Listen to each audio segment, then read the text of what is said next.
இது என்ன வீடே ஒரே கலையபரமாக இருக்குது. 2 பேரும் எங்கே போயிட்டாங்கன்னு தெரியலையே. பாரு எவ்வளோ அட்டூழியம் பண்ணி வச்சிருக்கிறாங்கன்னு. பையெல்லாம் அங்கங்கே போட்டுட்டு போயிருக்கிறாங்க. இப்படியே அவர் வீட்டை வச்சுட்டு போகிறது. டீ குடிச்ச கப்பை கூட எடுத்து போடல. இது அந்த சின்ன வாண்டோட வேலையாக தான் இருக்கும். 2 பேரும் ஒரே மாதிரி தான். யாராவது சொல்கிற பேச்சு கேட்குறாங்களா? வெளியில் ஒரு காய்கறி வாங்கிட்டு போயிட்டு வரத்துக்குள்ளே இவ்வளோ குப்பை பண்ணி வச்சுட்டு போயிருக்கிறாங்க. வரட்டு வரட்டு இன்றைக்கி 2 பேத்துக்கும் இருக்குது. யாராவது ஒருத்தராவது சொல் பேச்சு கேட்டால் தானே. ரெண்டும் ஒரே மாதிரி இருந்தால் என்ன பண்ணுறது? ஆனால் வெளியில் போனால் மட்டும் நல்ல பேர் வாங்கிக்கிறது. இவங்கள மாதிரி பிள்ளைங்க எங்கேயும் இல்லைங்கிற மாதிரி நல்ல பேர் வாங்கிட்டு வந்தது. வீட்டுக்குள்ளே வந்து பார்த்தா தானே தெரியும் உங்கள் லட்சணம்.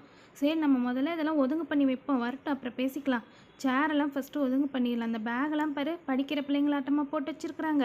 உள்ள புக்ஸ் எல்லாம் கிழிஞ்சா திரும்பி அவ்வளோ விலை போட்டு வாங்க முடியுமா? கொஞ்சமாவது யோசிக்குதா பாரு இந்த பிள்ளைங்க.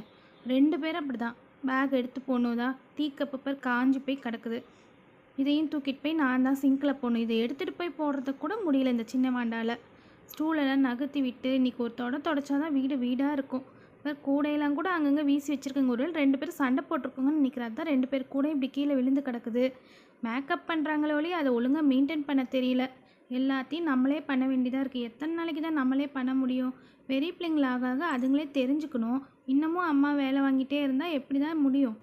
நான் கடைக்கு போகிறதுக்கு முன்னாடி வீடு இப்படி தான் சுத்தமாக வச்சுட்டு போனேன். அதுங்க எந்திரிச்சோன்னே இந்த வேலையை பண்ணிவிட்டு எங்கேயோ விளையாட போயிடுச்சுங்க. இன்றைக்கி ஃபுல்லாக ஒரு தடவை க்ளீன் பண்ணி விட்டுறலாம். அப்போ தான் தர பார்க்கறதுக்கு நல்லா பளபளன்னு இருக்கும். நாளைக்கு நான் சாமி அறையெல்லாம் க்ளீன் பண்ணி பூஜை பண்ணணும். அதனால் இன்றைக்கே தொடச்சி விட்டுட்டா தான் வேலை மிச்சமாகும்.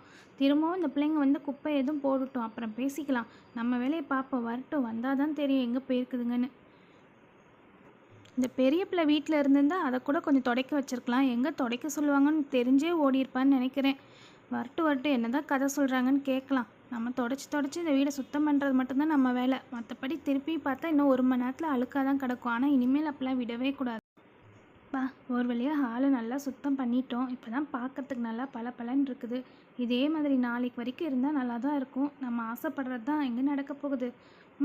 எப்படியும் நம்ம வீடு தொடச்சிட்டு ஒரு தடவை பார்க்குறப்ப நம்ம மனசே திருப்தியாக இருக்குது. ரொம்ப சூப்பராக மெயின்டைன் பண்ணி வச்சுருக்குறோம்.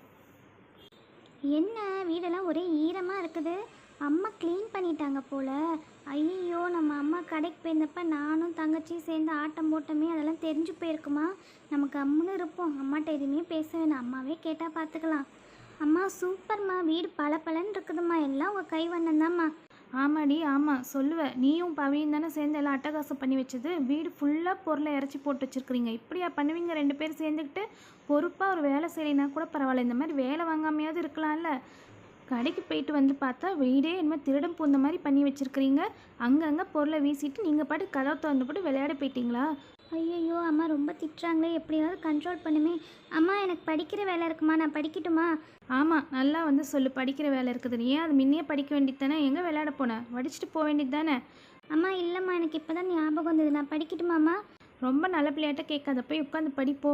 அப்பாடா, இப்படியே எஸ்கேப் ஆகிட்டேன் திட்டுவாங்க. அதுலேருந்து பவி வரட்டும், அவள் கொஞ்ச நேரம் திட்டுவாங்கிட்டு நம்ம படிக்கிற மாதிரி ஆக்ஷன் பண்ணுவோம். என்ன படிக்கிற மாதிரி புக்கை வச்சுட்டு என்னையை பார்த்துட்டு உட்காந்துருக்க? படிக்கிறேன்னு தானே சொன்னேன். புக்கை பார்த்து படி. சும்மா என்கிட்ட ஏமாத்துற வேலையெல்லாம் வச்சுக்காத. இல்லைம்மா, நான் நிஜமாக படிச்சுட்டு தாம்மா இருக்கேன். படி நல்லா படி. அப்போ தான் மார்க் ஒழுங்காக வாங்குவா. இந்த தடவையும் மார்க் கம்மியாக வாங்கிட்டு வந்து பாரு. வீட்டு வேலையில் நீயே செய்யின்னு சொல்லிட்டு போயிடுவேன். ஐயோ, படா தப்பிச்சோம், நல்ல வேலை. பவி வரட்டும், அவள் கொஞ்ச நேரம் திட்டுவாங்கிட்டு நம்ம அது வரைக்கும் படிக்கிற மாதிரி நடிச்சிட்ருக்கலாம். இனிமேலாவது வீட்டை சுத்தமாக வச்சுக்கலாம். இல்லைன்னா தேவையில்லாத அம்மா டென்ஷன் ஆவாங்க.